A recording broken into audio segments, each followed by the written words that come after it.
이번 주부터 또 다시 온도가 내려간다고 합니다. 아주 좋은 찬스에 또 우리 교회에서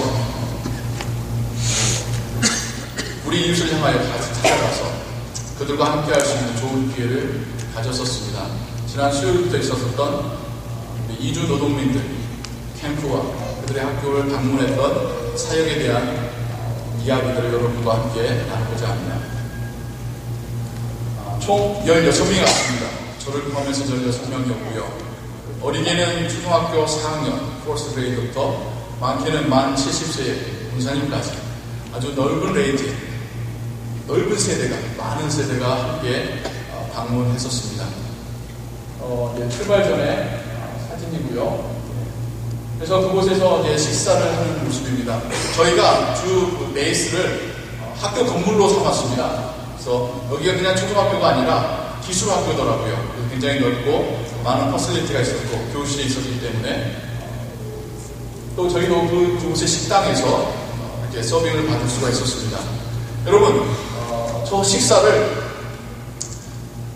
그냥 외식업체에서 와서 하는 것이 아니라 그 미시간 지역에 이주 노동민들을 섬기기 위하여 결성된 non-profit organization이 있습니다. 거기서 파송된 사람들이 우리 식사와 이 학교에 찾아오는 그 모든 멕시칸 어린아이들을 식사를 먹여줬습니다. 아침, 점심 다 무료였고요. 하지만 우리 팀은 거기에 짐이 되지 말자 해서 우리는 식사비를 내는 걸로 하고 식사를 함께 했었습니다. 그래서 이제 현장에서 아이들과 어떤 사역을 했었는지, 먼저는 아이들과 놀아주는 사역이었었습니다. 우리가 생각을 좀 바꿔야 돼요. 불쌍한 사람에게 적선하려고 간 게 아닙니다. 그들에게 내가 당신 옆에 있다는 것을 보여주고자 갔었습니다. 같이 놀고요. 그래서 물풍선, 가장 인기 있는 종목이 물풍선이었습니다. 더우니까요, 몸이 물에 젖든 말든 서로 물풍선 던지고 아주 신나게 놀았고요. 또 한쪽 세트에서 테이블을 설치해서 페이스 페인팅을 하고 풍선으로 어떤 꽃이나 푸들이나 그런 것을 만들어줬었고요. 우리 중고등부 아이들이 처음 갈 때는 저도 많이 좀 염려가 됐었어요. 근데 웬걸요? 오히려 우리들보다 우리 멕시칸 아이들하고 더 잘 어울리고 잘 노는 그런 모습들을 보게 되었습니다. 그래서 아주 추운데, 아주 더운데 멕시칸 우리 또 분들이 축구 좋아하잖아요. 그래서 축구도 하고요. 아주 진지하게 풍선을 말고 있습니다. 그리고 또 의료의 기술이 있으신 분들은 또 헬스 스크리닝을 하는 그런 사역들을 했었고요. 또 포토프레임, 이분들이 사진 찍을 일이 많지 않습니다. 사진 찍고 사진 현상에서 갖고 있기가 쉽지가 않아요. 이분들은 월만 나오는 것도 힘들고 불편합니다. 눈치 보여요. 그래서 이렇게 1년에 한 번씩, 이번 간혹 행사 있을 때 사진을 찍어서 거기 현장에서 프린아웃 해가지고 아이들을 이렇게 프레임 만들어주고, 가족들은 가족 사진을 찍어주면 이게 그 가족들한테는 히스토리가 되고 레코드가 된다는 겁니다. 1년에 한 장씩 이렇게 받아서 쌓아놓으면 1년 지날 때마다 아이들이 컸구나, 그걸 이렇게 보게 된다는 거예요. 너무 좋아했습니다. 이 사진은 제가 찍었습니다. 좀 저도 자랑 좀 하겠습니다. 학교에 아이들이 3일간 473명이 왔습니다. 필드에 나가서는 또 한 150명가량의 아이들을 추가로 만났습니다. 어라운드 600명의 아이들. 물론 저는 이제 학교에서 어떤 아이들만 프린아웃 해줄 수 있었지만 473명의 아이들 한 명 한 명을 사진기 뷰파인더로 보면서 사진 찍어주고, 그래서 최대한 이쁘게 찍어주도록 굉장히 노력을 많이 했습니다. 검게 그린 얼굴이 아니라 화사한 밝은 얼굴을 찍어주고 싶어가지고 그렇게 찍어줬는데, 저희 떠나는 날 저희 팀에게 아이들이 땡큐 카드를 한 이만큼을 아이들 써가지고 보여줬어요. 근데 거기에 열에 9명은 사진에 대해서 고맙다는 분들이 있더라고요. 그래서 얼마나 이게 아이들에게 소중했었었나, 의미 있었었나. 특별히 자기 얼굴을 볼 일이 별로 없는데 화사하고 예쁘게 찍어진 자기 사진을 보고는 너무 기뻐하는 모습을 보고 굉장히 뿌듯했었습니다. 신집사님은 지금 계속해서 2대의 프린터를 그냥 풀로 가동하면서 사진을 계속 출력하고 계시고요. 페이스 페인팅 하는 모습들이고요. 또 이것은 또 교육입니다. 어떤 음식이 우리의 몸에 좋지 않은지, 어떻게 해야지 우리의 몸을 잘 관리할 수 있는지에 대해서 이건 꼭 의사나 간호사의 어떤 자격증이 없더라도 우리 아이들이라도 또 우리 아이들이 이미 공교육에서 교육을 받았지 않습니까? 교육을 받아서 어린아이들 모아놓고 그 아이들에게 건강 교육을 하는 그런 장면이고요. 감사합니다. 그 다음에 그래서 필드에 나가서도 사진을 찍었고요. 계속 보여주세요. 한 명 한 명 너무나도 귀한 얼굴들이었고요. 참 제가 봤던 모습 중에 참 인상이 남았던 게 학교에서의 모습과 농장에서의 모습이 달라요. 저 참 신기했어요. 학교에서 보면 그냥 평범한 아이입니다. 그냥 미국의 어느 초등학교를 가나 볼 수 있는 그런 아이들의 모습이에요. 머리를 붓으로 올리고요. 개구지고요. 옷도 깔끔하게 입습니다. 브랜드, 제가 알고 있는 좋은 브랜드도 많이 부르는 거예요. 신발도 다 운동화로, 아주 깨끗한 운동화로 신고 옵니다. 근데 걔들 보고 있으면 걔들이 무슨 도움이 필요할까라는 생각이 들었는데 농장을 가보니까 똑같은 아이들이 거기에 와 있는 거예요. 여러분, 우리 미국에서 스쿨버스가 몇 분 거리를 다닐까요? 고작해야 우리가 원웨이로 한 10분 채 못 가는 거리를 돌아서 아이들을 모아오죠. 이 여름 캠프는 이 학교에서 또 여러 단체가 그 지역에 와 있는 멕시칸 아이들을, 농장 아이들을 데려다가 교육을 시키는 겁니다. 그러니까 이 스쿨버스가요, 제가 수용차로 고속도로를 타고 30분을 간 캠프에 있는 아이까지 가서 데려오는 겁니다. 그렇게 주변 20마일 반경에 있는 그 아이들을 스쿨버스 한 7대가 쫙 퍼져가지고 다 데리고 옵니다. 아침부터요. 왜? 부모님들이 필드에 나가면 아이들이 피가 막히니까요. 그래서 데려와서 밥부터 먹이면서 교육을 시작하는 거예요. 점심 먹이고도 교육을 시작하는 거예요. 그리고 끝나면 다시 30분 운전해서 원웨이 30분 운전해서 스쿨버스가 다 퍼져나가서 아이들을 농장에 내려주는 겁니다. 그 다음에요. 이게 농장에서 모습이에요. 농장에 갔더니 아이들이 흙바닥에서 슬리퍼나 맨발로 놀고 있는 겁니다. 그래서 먼지에 온몸이 먼지 투성이 됩니다. 그런데 그 다음날이 되면 이 부모님의 마음과 똑같아요. 부모님들이 저 모습으로 학교를 안 보냅니다. 다시 깨끗하게 씻기고 머리 따주고 머리 붓으로 세워주고 깨끗한 옷 입히고 좋은 신발 시켜서 다시 학교 보내는 거예요. 그러나 실제 농장에서의 아이들 표정은 땀에 지쳐있는 모습들. 또 보여주세요. 그 가족 사진도 찍어주시는 이유가 있었습니다.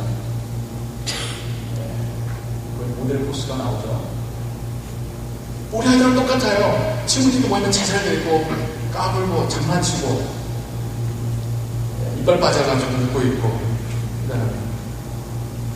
그런 모습 보여주고, 그래서 또 우리 팀도 또 기념으로 사회대학교 모습들을 여기서 찍었습니다.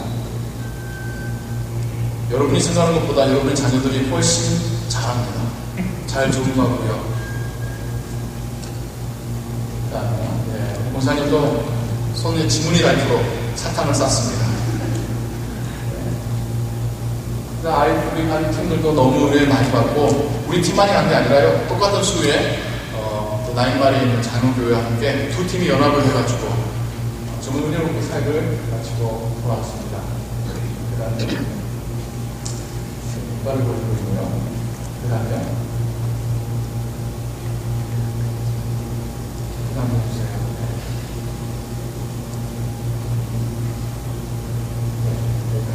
읽어주십시오. 이번에 우리 팀이 방문했던 지역이, 제가 이번에 가서 들었는데 블루베리 농장이 집중되어 있는 미국 전 지역뿐만 아니라 심지어 한국에서 먹는 블루베리도 이 지역에서 수출이 되어 간답니다.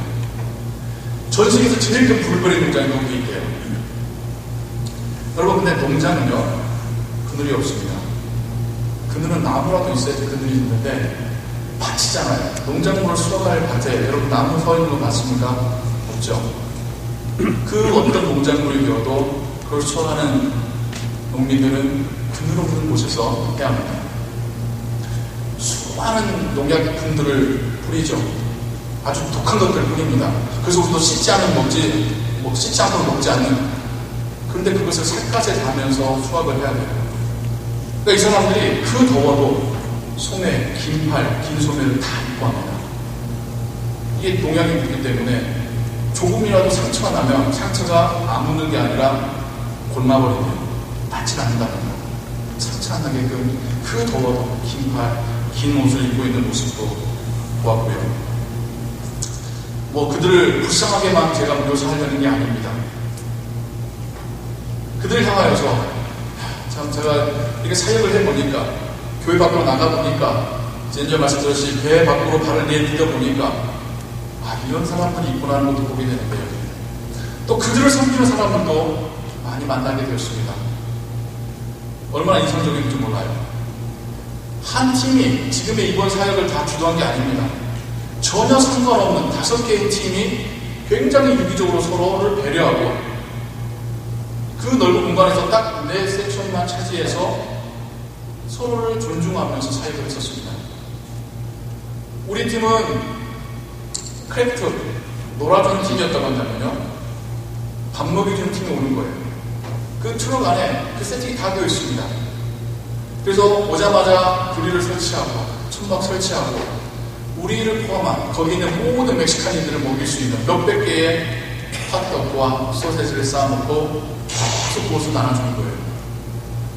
제가 핫도그를 잘 안 먹는 편입니다만 제가 5년 동안 먹을 핫도그를 이번에 3일 동안 다 먹었습니다. 그래서 그것도 맛있더라고요. 또 그 헬스 스크린 한 팀이 우리에게서도 몇 명이 착출돼 갔지만 팀이 따로 있어요. 딱 하나의 큰 어떤 미니버스에 필요한 장비를 다 싣고 딱 와가지고 딱 테이블 설치하고 자기들 일하고 끝나면 다 자기들 거둬서 돌아가고 또 이것을 위하여서 재정으로 후원하는 교회가 있었고요. 또 이것을 위하여서 오늘 크게는 그 지역에 있는 이 기술학교가 문을 열고 우리 팀도 받아줄 뿐만 아니라 거기서 있는 그 멕시칸 농민 아이들을 다 데려와서 아주 기초교육부터 큰 아이들은 기술교육까지 시켜줍니다. 혼자가 아니구나. 서로가 함께하고 있구나. 참 진짜 연합사역에 놀라운 모습을 보게 되었습니다. 이게 가능하구나. 교회가 혼자 모든 것을 다 하려고 다 더미를 하려고만 생각한 것이 아니라 다른 단체와 다른 교회들과 연합할 사역 때에 더 효율적으로 더 많은 사역들을 할 수 있는 거구나 경험하게 되었습니다. 제가 좀 전에도 말씀드렸듯이 그들을 불쌍히 여기며 우리 주머니에 있는 것 좀 내주는 것이 사역의 초점이 아니었습니다. 그들을 이해하는 것, 그들 옆에 있어주는 것, 그들과 눈을 맞춰주는 것, 그들과 웃어주는 것, 그게 진짜 이번 사역의 가장 중요한 포인트였습니다. 그들 위해서 뭔가를 해줘야겠다라는 강박관념을 버리고 그냥 그들과 함께 있어주는 것만으로 그들이 즐거워하는 모습을 보았습니다. 그들과 함께 뛰어놀고 웃고 식사할 때에 그들이 우리를 받아주는 것을 느꼈습니다. 여러분 어떻게 상상하십니까? 고물품 트럭에 싣고 딱 가면 사람들이 우르르 몰려나와가지고 줄 서 앉아가지고 막 그냥 집어가는 그런 모습 상상하십니까? 아닙니다. 오히려 안 나와요. 여러분 그 인디오 문화가 우리 아시안 문화하고 비슷한 점이 많은데 이 사람들이 자존심이 셉니다. 놀랐어요. 뭐 모르는 애들이나 막 뛰어나오지 어른들은 안 나옵니다. 하이틴 이상만 돼도 안 나옵니다. 뜨거운 햇빛 얼굴이 그을렸기 때문에 또 어른들은 가서 뭐 적선받는 그런 기분이기 때문에 안 나온다는 거예요. 그냥 뒤에서 의자에 앉아서 우리를 쳐다만 보고 있을 뿐입니다. 몇 년간 이렇게 오신 태명에 얼굴이 있는 사람들이라 겨우 한 명씩 한 명씩 와서 그렇게 함께하는 그런 모습을 보면서 이 사역은 적선해주는 사역이 아니라 그들 곁에 있으면서 그들의 마음을 열어주는 사역이구나, 그들의 자존감을 높여주는 사역이구나 라는 것을 깨닫고 왔습니다. 멕시칸 이동 국민들은 가족 단위로 움직여요. 가보니까 각 가정마다 픽업 트럭이 아니고 아무건 조그만 차들이 다 한 대씩 있더라고요. 그러면 우리 한국에서 인력시장에 새벽에 다 서 있으면 와서 누가 다 픽업해 가죠. 이건 반대 상황이라고 생각하시면 됩니다. 그 차에다가 온 가족 싣고, 그러니까 뒷자리에 뭐 3명, 4명, 5명 타는 거예요. 그리고는 이제 짐칸에다가는 최대한 세간살이 실어서 농장으로 찾아오는 겁니다. 그럼 농장주나 아니면 그곳의 회사가 조그만 오두막에만 컨테이너들 갖다 놨습니다. 거기에 세일을 하는 거예요. 거기 일거리 있을 동안. 그리고 다 그 일이 끝나면 다시 또 가족들을 싣고 짐 싣고 일거리 있는 곳으로 옮겨가는 겁니다. 겨울철에는 플로리다 남부로 내려갔다가 이 여름철에는 이번 미시간 오하이오가 올라와서 이렇게 계속해서 이동하면서 가족들 데리고 이동하면서 일을 하고 그것으로 큰 돈을 받아가지고 생계를 꾸려가는 그런 가족들이었습니다. 그러다 보니까 가족 사이에 이 유대관계가 너무 단단한 모습도 보았고요. 특별히 부모님이 자녀들을 사랑하는 마음이 우리의 마음과 전혀 다를 바 없다는 것도 보았습니다. 그런데 이들이 이 웨이지를 받는 방법이 사람 수대로 받는 게 아니라 일한 시간대로 받는 게 아니라 따온 수확물의 무게대로 받는 거예요. 무슨 말씀인지 알겠습니까? 그러니까 근무 시간 시작과 끝이 없는 거예요. 어쩔 수 없이 해 떨어질 때까지 일을 해야 되는 겁니다. 해 떨어져서 몇 킬로도 더 주워 가야지 돈을 더 받는 거예요. 엄마 아빠만 일하는 게 아니라 움직일 수 있는 애들까지 다 데려와서 많이 딸수록 돈을 많이 버는 겁니다. 그래서 애들 학교에 안 보낸다는 거예요. 심지어 2살, 4살, 3살, 5살 되는 애들도 그냥 놓고 갈 수 없으니까 데려가서 그 아이들이 바구니 들고 엄마 아빠 쫓아다니는. 그래서 교육이 되지 않아요. 그러니까 저희가 세미나 있었을 때도 아이들이 오는 숫자가 이게 폭이 얼마나 큰지 모릅니다. 첫날은 200 몇십만 밖에 안 왔어요. 근데 또 이런 우리 팀이 왔다. 우리가 또 캠프 갔다 오고 하니까 그 다음 날은 400 몇십 명이 오는 거예요. 이렇게 오고 안 오고에 그게 큰 겁니다. 왜냐하면 부모님들이 보내주기도 하고 안 보내기도 하니까. 하이틴 13살, 14살 이상만 되면 거의 다 프리로 나간다는 거예요. 저도 학교에서 하이틴 아이는 거의 보지 못했습니다.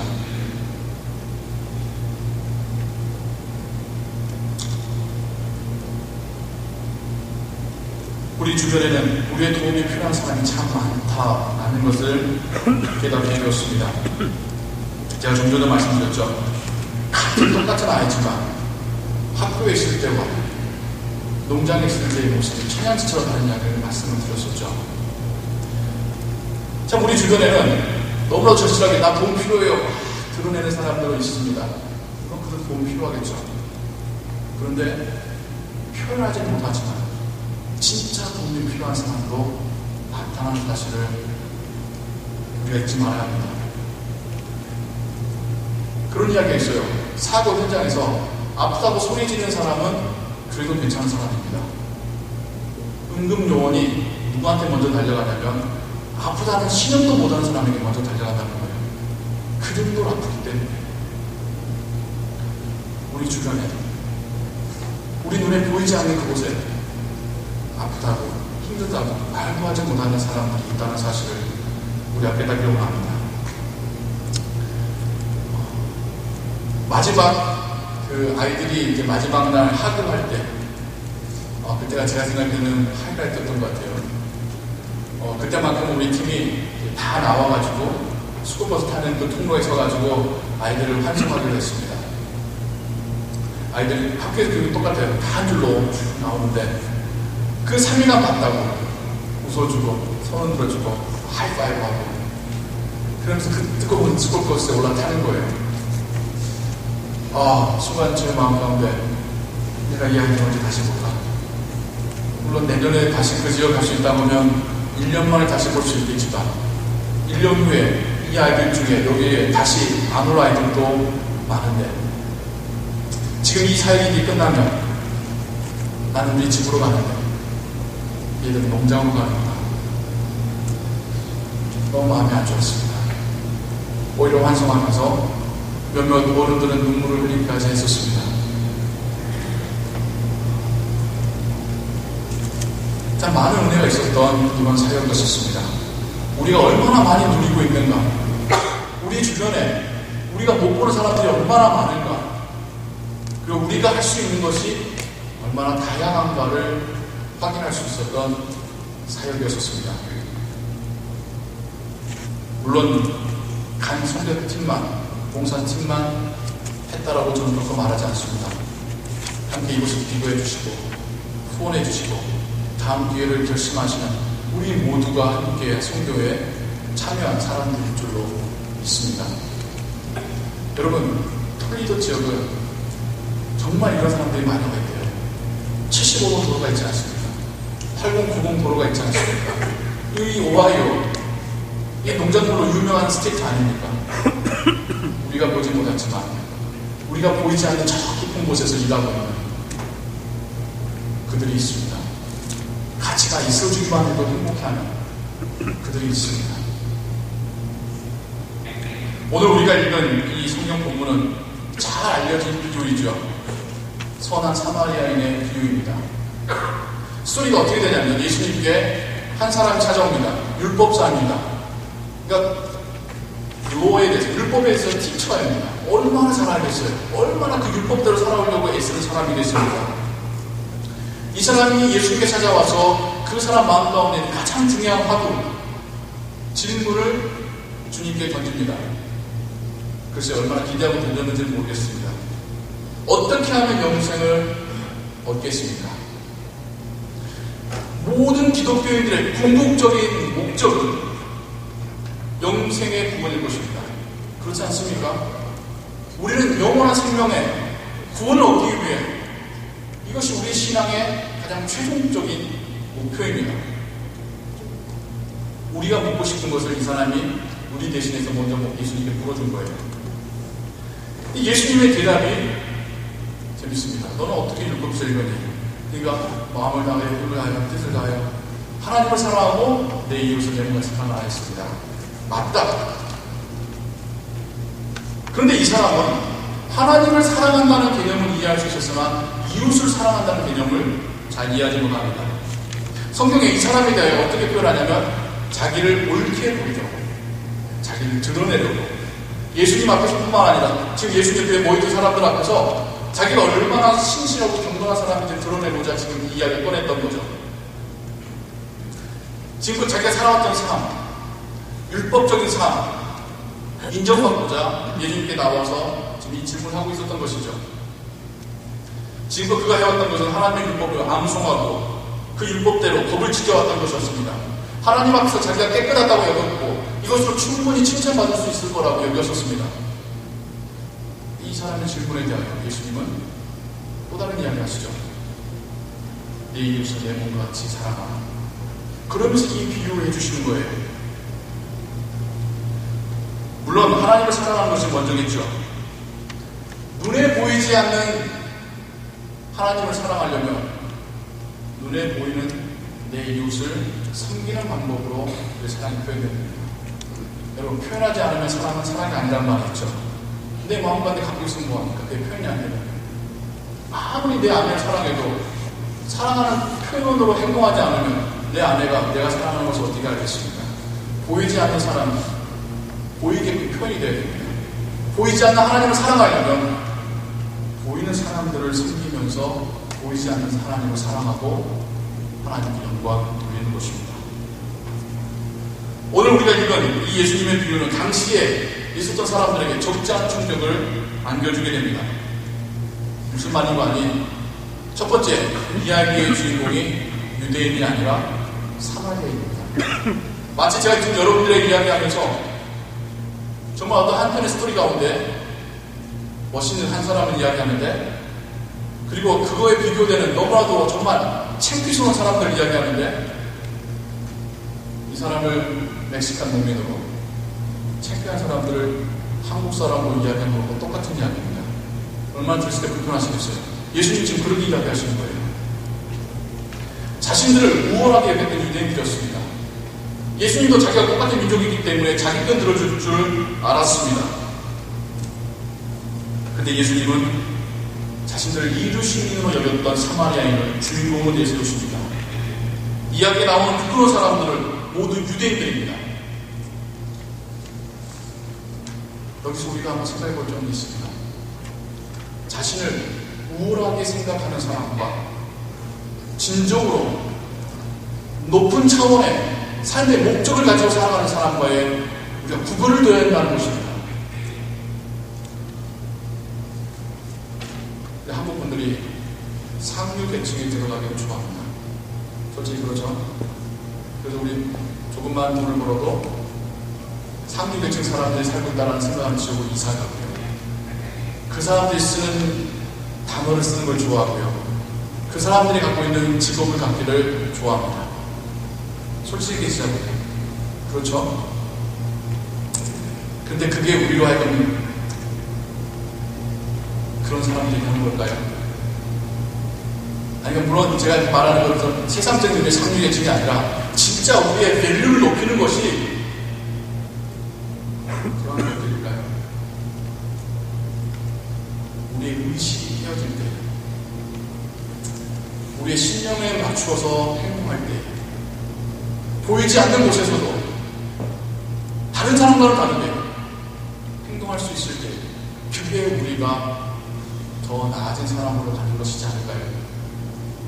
유대인들은 자기들이 아브라함의 자손이란 이유 하나만으로 인류 시민이라고 생각했었습니다.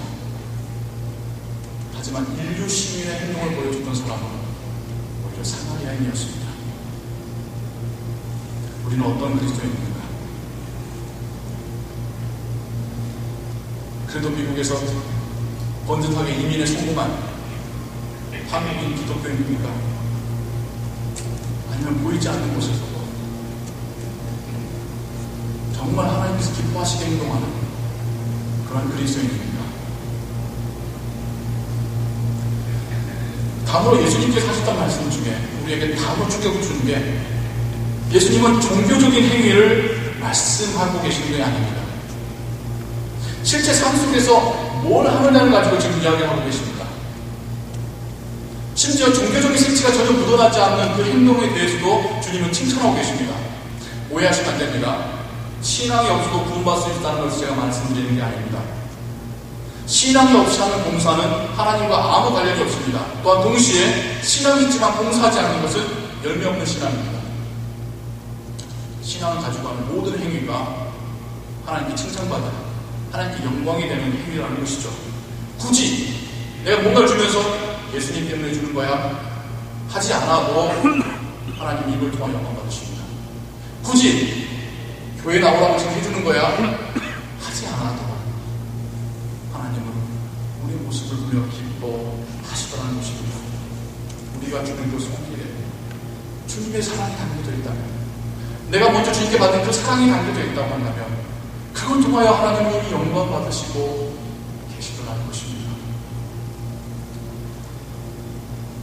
이 톨리도 지역에 얼마나 많은 나그네들이 와 있는지 모릅니다. 어찌 보면 우리도 나그네지 않습니까? 우리가 이 미국 사회에서 유대인입니까? 아니, 우리 사마리아입니다. 죄송하지만 우리 사마리아입니다. 우리 이민자입니다. 또한 우리와 같은 사마리아인들이 이곳에 많습니다. 그들은 우리가 가는 상점과 우리가 가는 도로 위에 있지 않습니다. 우리의 눈에 닿지 않는 저 깊은 농장이 있습니다.